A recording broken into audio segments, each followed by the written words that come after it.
Jason, t'as pas d'imperméable dans ton bug out bag? Qu'est-ce que c'est ça, cette affaire-là? C'est rien qu'un coup de vent, ça? Non, non, c'est parce que moi, j'ai un poncho. Puis Ross, Lisa, t'en as parlé, je pense, du poncho dans une de ses chroniques que t'as partagé sur la page, Danny. Moi, ça fait longtemps que je suis vendu au mérite du poncho parce que ça m'évite d'avoir à traîner un abri sommaire sur moi. Le poncho va me servir à ça.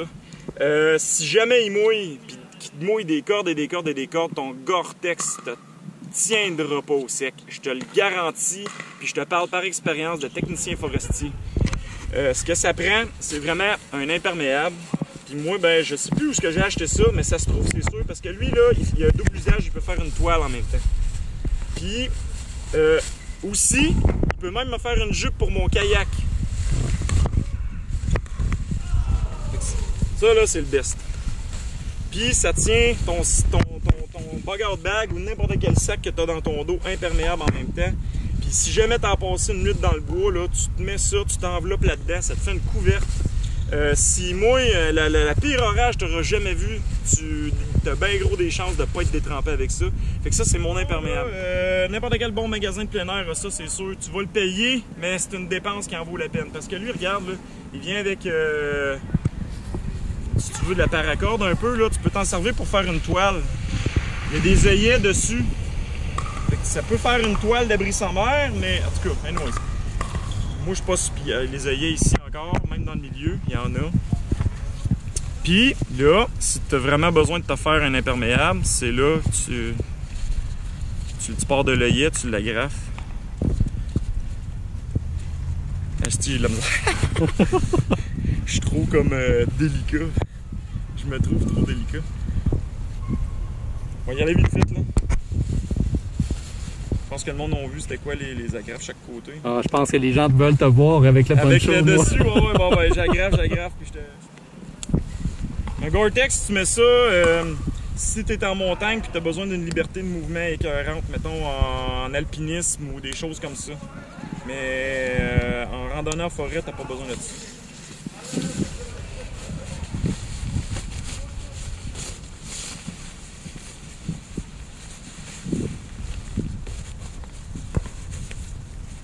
Ouais, je suis dans le bon bord, sauf que j'aurais dû enlever ma casquette avant. Ça passe serré, mais c'est ça.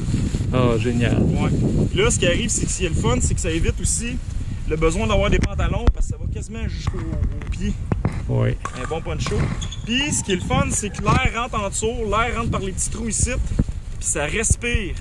Donc, ça évite la condensation. Puis, c'est ça qu'un Gore-Tex, même si c'est supposé être hyper respirant, quand il est tout chargé d'eau puis qu'il est tout mouillé, là, ça fait pas, ça respire plus, ça fait de la condensation. Puis tu penses que tu te ramasses mouillé pareil comme si tu te mouillais dessus. Tandis qu'avec ça, ça le fait beaucoup moins. Puis là, mettons, là, t'es poigné dans le bois, là, puis tu veux passer la nuit dans le bois, mais regarde, c'est pour ça que ça fait une couverte. C'est accroupi comme Ross. Check ça. Ah, vraiment. Regarde, là, je me garde au chaud, là. Puis même, je peux rentrer mes mains en dedans, pareil comme Ross, tu sais. Là, je passe la nuit aux frettes. Ça veut dire que... Mais ça me garde au chaud parce qu'il y a une certaine isolation. Quand tu le compactes proche de ton corps, comme ça, là, tu sais, ça garde une certaine... ça fait une certaine isolation, mettons. Fait que finalement, c'est comme un abri d'urgence qu'on achète. Oui, tu sais, les fameuses couvertures d'urgence, là, quand t'as un poncho, t'as pas besoin de traîner une couverture d'urgence. Moi, ça l'est, ma couverture d'urgence. Génial. Ben, c'est vraiment pratique. Ouais. Une autre chose à tenir quand tu pars en rando ou en kayak ou... Ben regarde, si tu veux me suivre, là, t'as perdu ta jupe ou t'en as pas de jupe parce que t'as pas de budget pour t'en acheter une.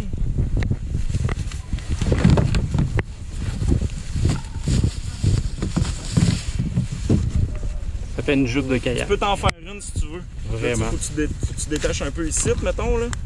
Mais il y a moyen de patenter de quoi qu'il va moins rentrer d'eau sur un lac, puis je parle par expérience, j'ai l'expérimenté cette année. J'avais une corde élastique que j'ai achetée au Fabriqueville, que ça s'appelle le magasin où ils vendent des tissus. Je commence à avoir chaud, fait que je vais enlever le coup. Mais c'est ça, j'avais réussi à l'attacher tout le tour ici, puis ça me faisait une jupe pas pire, tu sais, ça me débrouillait pas mal, là. Ça me dépannait. Fait qu'il y a plein d'utilités, puis c'est ça qui est le fun dans un sac. Quand tu t'en vas en rando, si tu veux sauver du poids, il faut que tes objets aient des doubles utilités. Pourquoi j'aime le Sawyer? Premièrement, quand je t'ai montré tantôt que tu peux le backwasher, ça veut dire que tu prends une seringue d'eau puis que tu injectes de l'eau dans le sens contraire. Tu le nettoies des particules qui se sont accumulées. Le filtre est bon quasiment forever. Il n'y a pas un nombre de litres. Je pense que c'est quelque chose comme 100 000 litres et plus. Ça veut dire forever. Tant qu'à moi, là, mais que j'avais bu 100 000 litres dans ma vie. Là. Fait que ça, puis le côté pratico-pratique, c'est que n'importe quelle bouteille que tu trouves dans le bois, de n'importe quel liquide que ce soit, là, je sais pas si on a le droit de faire ça, de montrer la marque, mais on s'en fout, on se va poursuivre. Ça fera une publicité pour Pepsi, c'est que tu peux le visser après ce genre de bouteille de plastique-là. C'est merveilleux. Puis venir boire direct au bout. Ça, c'est l'avantage. Ouais. Ce que tu peux pas faire avec celui-là. Ça, c'est lui que j'ai acheté. Ça, c'est le Be Free. Ça, c'est 1000 litres. C'est 1000 litres, c'est pas comme à vie comme toi. Puis moi, je l'ai déjà utilisé une fois là, parce qu'on a manqué d'eau. Lui aussi, il est assez génial, mais tu sais, c'est toujours en cas d'urgence. C'est dans ton pack-sac en cas d'urgence. Oui, l'idée, là, c'est de boire le plus d'eau potable possible, mettons, que tu accumules avec toi, mais si t'es mal pris, ça va te sauver la vie. Vraiment. Mais tu bois pas tout le temps de l'eau du lac en randonnée, surtout dans ce coin-ci, à cause des métaux lourds qu'il y a dans l'eau. Parce que ça va filtrer tes sédiments puis tes bactéries, mais ça filtrera pas les métaux lourds. Voir dans une de mes vidéos de randonnée où ce que je filtre de la liqueur avec, ça goûte encore la liqueur au bout du filtre. Donc les métaux lourds qui se sont accumulés dans l'eau, ça ne les filtre pas. Quand tu pars en rando, Jason, ce qui inquiète beaucoup les gens qui partent, mettons, en expédition, qui décideraient de partir en expédition, c'est la peur des rapides. Qu'est-ce que tu fais devant un rapide? Faut pas paniquer, là. Tu te mettras pas à dropper dans le rapide avant d'être vraiment quasiment rendu dessus. Tu as le temps en masse, tu peux viroyer alentour puis l'évaluer. Moi, ce que je fais, là, si jamais tu vois un signe qu'il y a du portage, là, enligne-toi vers le signe qu'il y a du portage. Je dirais 95% des chances qu'il faut que tu le partages le rapide. Là. Comment on reconnaît des signes qu'il y a du portage? Il y a des panneaux. Il y a des panneaux sur Il y a des panneaux, il y a des associations de canaux-kayak. Moi, je te dirais le 3/4 de rivière en Abitibi, là, s'il faut que tu partages le rapide, il y a un panneau, puis c'est écrit, il y a un panneau, c'est clairement identifié qu'il faut que tu partages le rapide. Si tu remontes le courant, il faut que tu watches, la trail, elle va être quand même assez visible, elle va être quand même assez large normalement, puis elle va être assez facile à identifier. Honnêtement, là, tu te trouves un spot sur le bord de l'eau où tu penses que c'est facile d'accoster. Puis normalement, quand que le rapide il s'en va en angle de même, là, le portage ne sera pas vers l'extérieur de la courbe du rapide, il va être vers l'intérieur. Parce que, mettons, ton rapide, il fait ça, comme ça ici, c'est plus facile de portager là. Le point de portage, il va être plus court là qu'à l'extérieur de la courbe fait que watchez pour ça, mettons, si votre rapide il est en courbe comme ça, watchez pour le chemin plus court, le point d'accès du rapide va être dans ces environs-là. Puis s'il n'y a pas de point d'accès au rapide, vous n'en trouvez pas, puis vous n'êtes vraiment pas sûr de votre coup, c'est là que mon flag devient utile. Parfait.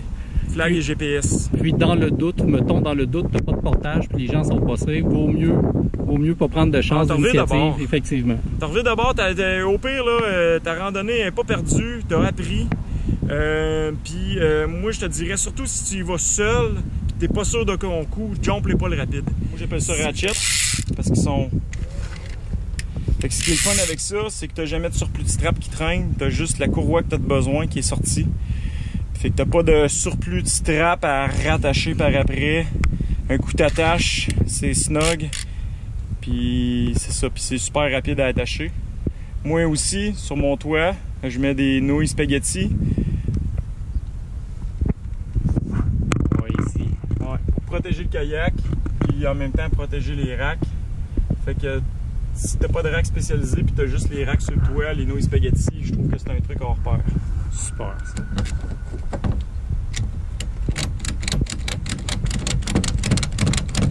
Ça, là, tu peux serrer en masse, même si le plastique se déforme, le kayak est fait pour se reformer après. Ouais, vraiment, le mien fait exactement la même chose. Et voilà, pas de strap lousse, ça stick à rattacher, voilà, c'est fait. Oublie ça, ça va pas desserrer sa route. Là. Non. Génial. Je vais partir. Hey Jason, merci beaucoup. C'était super agréable, 3h30. Ouais. Quand même, hein? Ouais, attention à vous autres. C'est sûr qu'on a jasé pas mal là-dessus, là. Ça me prend pas mal moins de temps à dépacter et à pacter mon stock, là. Effectivement. Mais J'espère que ça va aider quelques personnes. Good. Bye bye Jason. Salut! Il est parti.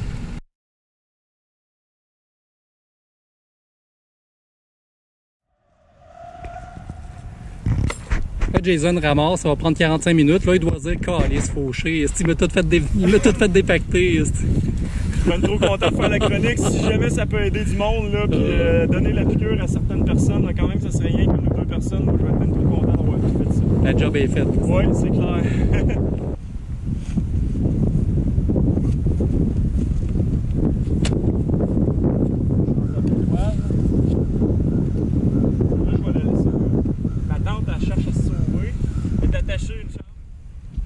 Écoute, on s'est un peu étendu pour faire la capsule. Il y a beaucoup de stock, un peu partout. Mais c'est incroyable de penser qu'il rentre autant de stock que ça dans un kayak. Faut que je repack à cette heure. Combien de temps pour pacter ça? Moi, je te dirais 45 minutes, 1 heure. Okay. À chaque matin, mettons, là, quand tu repars de ta randonnée, tout repacter ça. Mais avant de partir en randonnée, moi, je vous suggérerais de faire ça dans votre cours en arrière. Qu'est-ce qu'on vient de faire là? Effectivement, je pense que c'est important. Tu dépaques, tu packs, tu dépaques, tu packs. À un moment donné, tu trouves des solutions. Puis en même temps, tu te pratiques, tu te souviens c'est quoi ta gear, où ce qu'elle va, comment la pacter. Puis c'est beaucoup plus rapide un cours rendu en randonnée. Puis c'est efficace. Puis le matin, surtout, tu es capable de gérer ton temps. Tu sais à quelle heure tu dois te lever. Ouais, hop, bon, le pied est lâché parce qu'on l'a mal planté. Bloopers. Mais normalement, il aurait été planté solide. Il aurait tenu le vent. Oh, génial. Hey Jason, je te remercie. Salut, bonne randonnée tout le monde! Oh!